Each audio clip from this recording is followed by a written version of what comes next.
ನಮಸ್ತೆ ಅಂಶು ಅಶೋಕ್ ಹೆಗಡೆ. ಗೊತ್ತಾ ಈಗ ಏನ್ ಗೊತ್ತಾ, ಏನಿದೆ ಸಬ್ಜೆಕ್ಟ್ ಅಂತದ್ದು ಹೇಳು. ಹಂಗೆ ಕತೆ. ಓಕೆ, ಒಂದು ಪ್ರಶ್ನೆ ಆಕ್ಚುಲಿ ನಾನು ತುಂಬಾ ದಿನದಿಂದ ನನ್ನ ಮನಸ್ಸಲ್ಲಿ ಓಡ್ತಾ ಇತ್ತು. ಹೇಳು, ಓಡ್ಸಲ್ಲ. ಅದು ಓಡ್ಸಲ್ಲ, ಈಗ ಹೇಳ್ಬಿಡ್ತೀನಿ.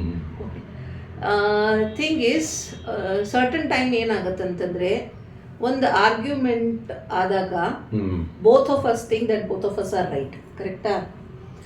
ಆ ಟೈಮಲ್ಲಿ ಆ ಸಿಚುವೇಶನ್ನ ಹೆಂಗೆ ಹ್ಯಾಂಡಲ್ ಮಾಡಬೇಕು? ಬಿಕಾಸ್ ಅವಾಗ ಏನಾಗುತ್ತಂತಂದರೆ ಬೋತ್ ದ ಪಾರ್ಟ್ನರ್ಸ್ ಫೀಲ್, ಇಲ್ಲ ನಾನು ಹೇಳಿರೋದೇ ಸರಿ ಇದೆ, you are not right, but ನಿಮ್ಮ ಪಾಯಿಂಟ್ ಆಫ್ ವ್ಯೂಲಿ ನೀವು ಸರಿಯಾಗೇ ಇದ್ದೀನಿ, ನಾನು ಸರಿಯಾಗಿದ್ದೀನಿ, ನಾನು ಏನಿದ್ರು ನಾನು ಸರಿಯಾಗಿ ಹೇಳಿದ್ದೀನಿ ಅಂತ ನೀವು ಹೇಳ್ತೀರಾ.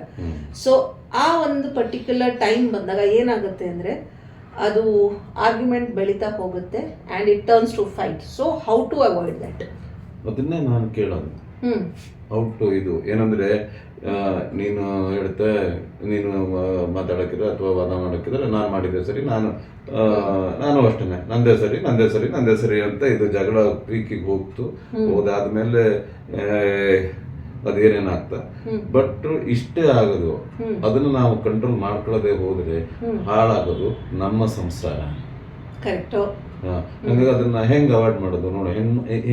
ಹೆಂಡತಿಯಾಗಿ ನೀನ್ ಹೇಳು, ಗಂಡ ನಾನು ಕೇಳು. Okay, see, according to me ಏನಂದ್ರೆ, ಆ ಆರ್ಗ್ಯುಮೆಂಟ್ ನಾವು ಬೆಳೆಸ್ತಾ ಹೋದ್ರೆ ಅದಕ್ಕೆ ಸ್ಟಾಪೇಜೇ ಇಲ್ಲ. ಸ್ಟಾಪೇಜ್ ಮಾಡಬೇಕು ಅಂತಂದ್ರೆ that is how you handle that maturely. ಈಗ ಇಫ್ ಸಪೋಸ್ ನೀವು ಮಾತಾಡ್ತಾನೆ ಇದ್ರೆ, ನಾನು ಅದಕ್ಕೆ ಪ್ರಶ್ನೆ ಹಾಕ್ತಾನೆ ಇದ್ರೆ ಅದು ನಿಲ್ಲೋದೇ ಇಲ್ಲ.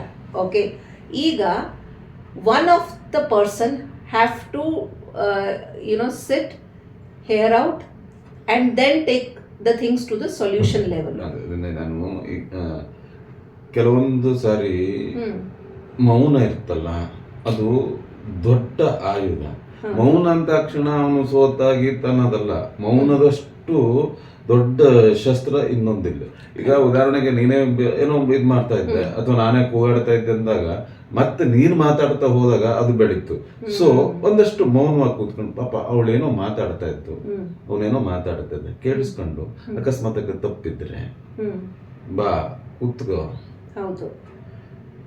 ಆ ಮೌನ ಏನಕ್ಕೆ ಅಂತ ಕೇಳಿದ್ರೆ, ಅವಳು ಎಷ್ಟು ಅಂತ ವಾದ ಮಾಡಕ್ ಸಾಧ್ಯ ಇದೆ, ಎಷ್ಟು ಅಂತ ತಂದೆ ಸರಿ ಅಂತ ಹೇಳೋದಕ್ಕೆ ಸರಿ.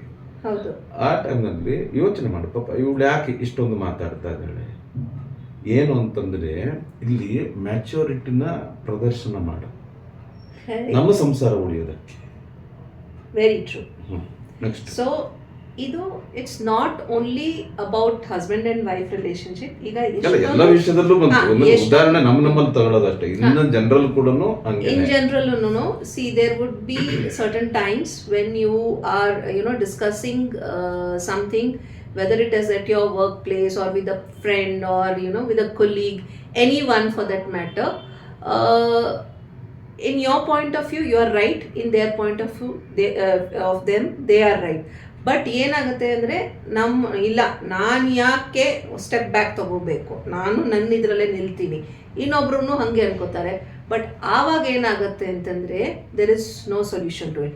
So according to me, one solution ನಾನೇನು ಕೊಡೋದಂದರೆ, pick one point of their which you feel as, of course it is right.